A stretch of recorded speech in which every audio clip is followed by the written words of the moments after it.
afternoon, everyone. I think we could all agree the single biggest unforced error of the Biden administration was what they did in the first few days to basically undo the executive action that had been taken by the previous administration to secure the border. We entered into a good faith negotiation led by Senator Langford with the administration to try to come up with something we could agree on. It's pretty obvious that was not likely to pass the Senate and certainly wouldn't have passed the House.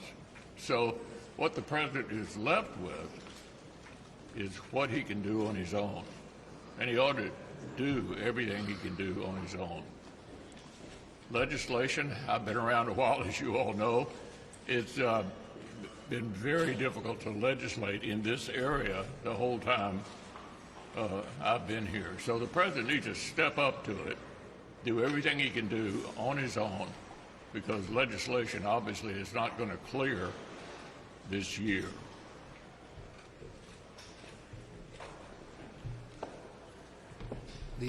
Next to the economy, which the administration has completely mishandled, the next and most important issue in the minds of most people in this country is the border, as Senator McConnell pointed out. And in fact, you look at the polls, 80% of Americans believe the border is an issue.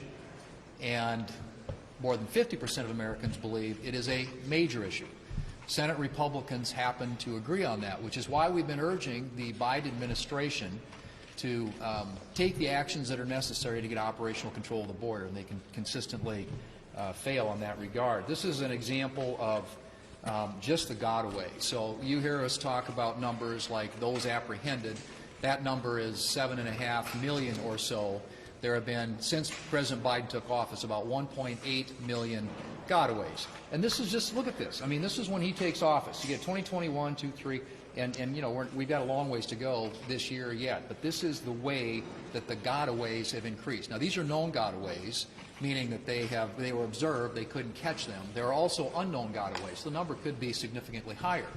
And what's really concerning about all this, of course, is that since President Biden's taken office, 362 people who have been apprehended, those who have been caught, are on the terrorist watch list. That doesn't include the number on this list or the unknown gotaways.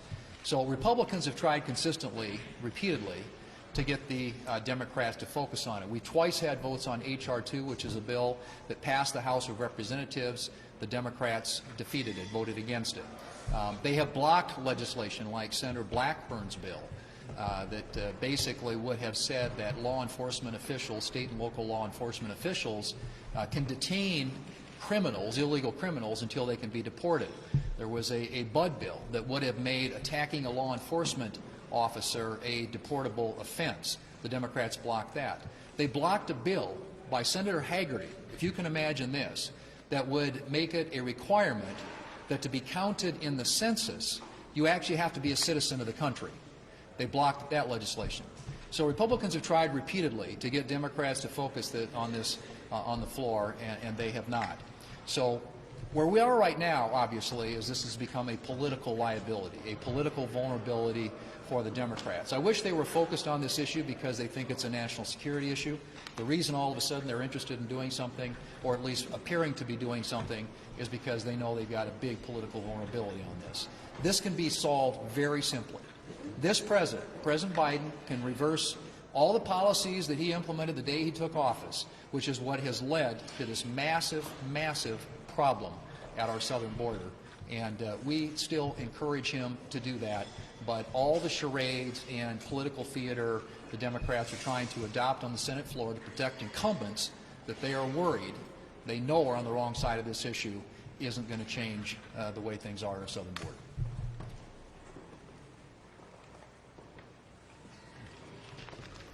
Chuck Schumer is going to bring to the floor of the Senate a so-called immigration bill this week that he knows is doomed to fail because it failed the last time he tried the same trick.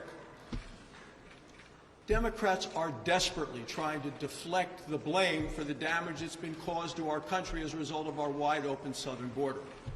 people all across the country know that it's the Democrats' fault for bringing in the drugs, the death, the destruction that comes from our southern border.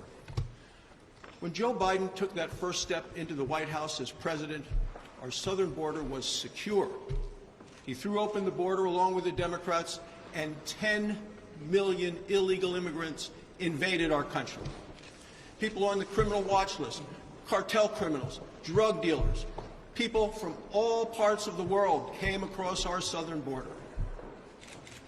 Just a few weeks ago, a couple of those illegal immigrants who came in were arrested trying to break in to our Marine Corps base that holds our combat command. One apparently was on the terrorist watch list. So what did Biden's Homeland Security Director in the department say? Well, they dummied up. They wouldn't tell us anything about the identity or the intentions of those individuals.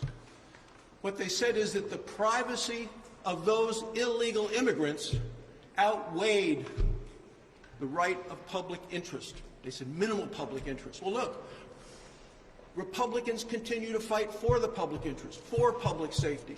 Democrats are fighting for and voting for wide open borders. They're the ones that stopped construction of the border wall. They're the ones that stopped telling people to leave the country, evicting people who were here who are criminal illegal immigrants. They're the ones that stopped allowing the Border Patrol to enforce the laws of the land.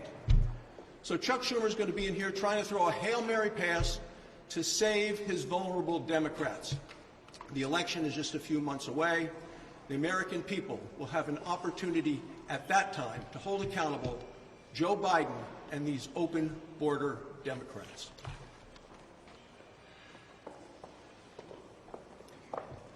I think all of us remember what was going on about 4 years ago in 2020. We were in the throes of COVID-19, pandemic that swept all around the world. Well, folks, here we are 4 years later, and finally, the scientists at EcoHealth will never be allowed to get their hands on bats or our taxpayer funding ever again.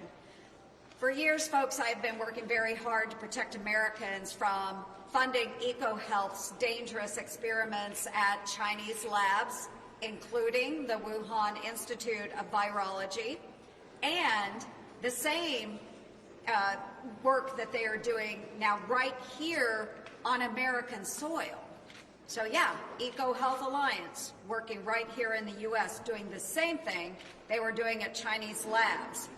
And after years and years and years of denials by Dr. Fauci himself and his friends, HHS has finally now admitted that yes, folks, they were funding gain-of-function research at Wuhan Institute of Virology. Straight from HHS, they are finally admitting what they denied for years. So before getting any other batty ideas, what we need to do as Congress is put in place guardrails so that what happened at the Wuhan Institute of Virology never happens again, whether it's overseas in China or right here on American soil. So I'm working to ensure that Congress stops funding for all risky research of pandemic potential. So we need to make sure that Americans' taxpayer dollars are not being misspent, again, whether it's in China or right here in the good old United States of America. Well, I wanted to bring to everybody's attention something that doesn't get much attention, and you've heard the term follow the money. So I looked up where did follow the money. I thought it was from a Tom Cruise movie, but it wasn't. It was from Watergate. And follow the money is what they did in Watergate, and we saw what happened. So my young staffer, who's very bright, and I see him over there, Adam Pack, followed the money. And the money is from the so-called Inflation Reduction Act. So in the name of green and environmental justice, there's over $40 billion that are going to be granted out through the EPA.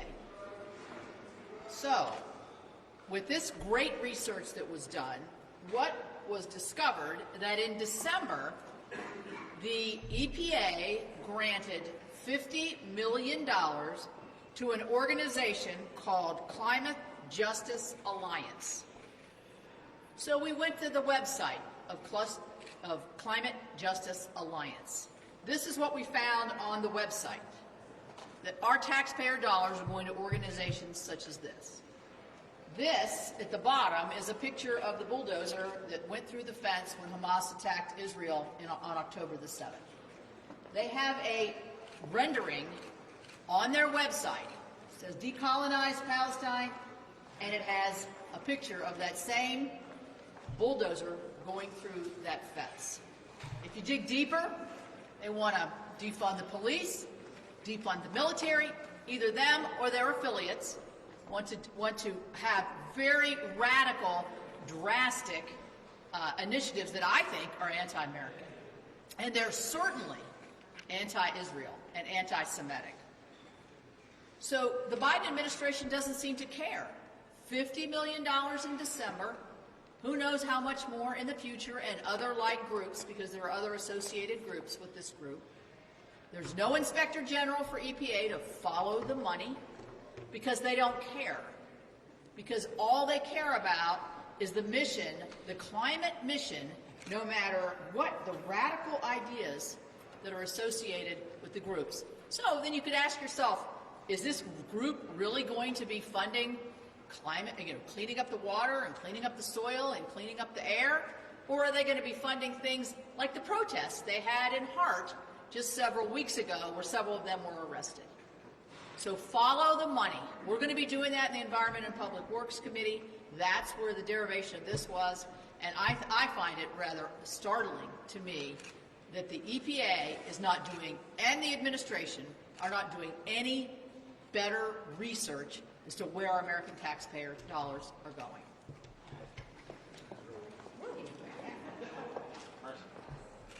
So go back and watch the replays of what was going on in February of 21, when Joe Biden reversed policies that were working to secure the southern border that President Trump put in place.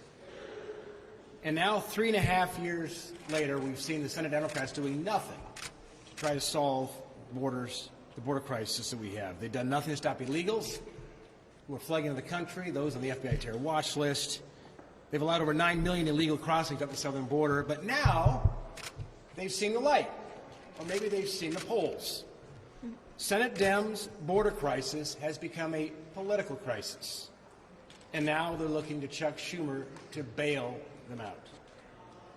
This is Washington cynicism at its finest, and the American people won't be fooled. This is a political stunt. The reason, look at the votes the Senate Democrats have already cast. They voted against the Lake and Riley Act, which calls for illegals who commit theft or shoplifting to be detained or deported. They voted against deportation for illegals who are assaulting police officers. They voted to keep state and local law enforcement from detaining illegals who commit crimes until they can be deported. This is the real record of Senate Democrats, and the spin or the sham votes will not be able to erase this dismal record that opened our southern border and made America unsafe. Leader McConnell. I think I ought to give Manu one more opportunity on you. It happens once a week. Okay. Well, this time I want to ask you about Justice Alito. There was a report last week that outside of Justice Alito's home, there was an upside-down American flag that was flown outside of his home, similar to what was used by the January 6th rioters. Was that appropriate for the justice to do that? And should he recuse himself from any cases relating to the election? It seems to me there are just nonstop attacks on the Supreme Court, week after week after week. And so I'm not going to dignify that with a response. We need to leave the Supreme Court alone, protect them from people who went into their neighborhoods and tried to do them harm. look out for the Supreme Court. That's part of the job of the administration. Leader McConnell. What was your message to the president when you talked to him when there was a telephone conversation about this border bill? Yesterday? Yeah, well...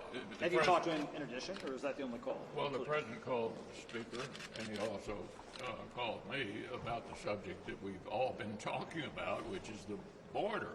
And I said to him what I just said to you a while ago, Mr. President, you caused this problem. There was no legislation that allowed the problem to be fixed. Why don't you just renew what the previous administration was doing, which got the border in decent shape? We tried on a bipartisan basis to see if we could agree to something. This is divided government. Senator Langford met with them for literally months. It was clear that wasn't going to pass. So I think it's safe to say going to a border bill right now is just a gimmick, a way to try to convince the American people that they're concerned about this when they caused it. Leader McConnell, New York Times Siena College poll released last week showed Trump beating Biden significantly in Nevada, Arizona, also ahead in some other battleground states. But at the same time, Republican Senate candidates are behind Democrats in those states. Why do you think the discrepancy here? Well, I think incumbency, as we learned in 22, is an advantage. Not a single incumbent lost in 22. As Senator Daines and I have never said we thought this was going to be easy. We've got to beat an incumbent in Montana, Ohio, Pennsylvania, and anywhere else we can. But we never said it was going to be a piece of cake. And we've got good candidates in all these places and are giving it everything we've got to win. Thank you.